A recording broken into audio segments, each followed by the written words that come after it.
بسم اللہ الحمدللہ والصلاة والسلام علی رسول اللہ وبعد۔ اس میں کوئی شک نہیں کہ انسان کو چاہیے کہ وہ جو نیک اعمال کر رہا ہے ان پہ ہمیشگی اختیار کرے۔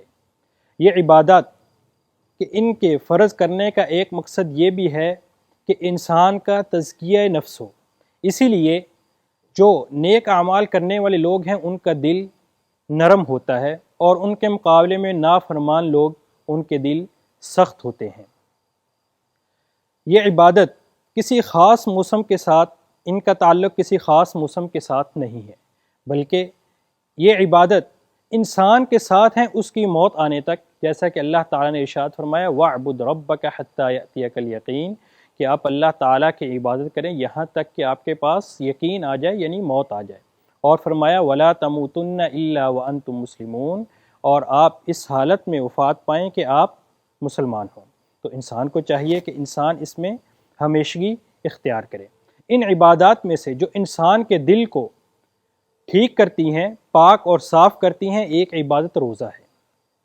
یہ روزہ جو کہ ہم نے رمضان میں رکھا، اس کے بعد بھی یہ عمل جاری ہے، اور اس کے بعد یہ عمل شوال کے 6 روزے ہیں جن کے بارے میں نبی اکرم صلی اللہ علیہ وسلم نے ارشاد فرمایا من صام رمضان واتبعہ ستا من شوال فکأنما صام الدہر، کہ جس نے رمضان کے روزے رکھے اور اس کے بعد شوال کے 6 روزے رکھے تو گویا کہ اس نے پورے دہر یعنی پورے زمانے کے روزے رکھے۔ علماء نے یہ بیان کیا ہے، یعنی گویا کہ وہ پورا 1 سال بن جاتا ہے، یعنی رمضان کے روزے 10 ماہ اور اس کے بعد 6 روزے وہ 2 ماہ بن جاتے ہیں۔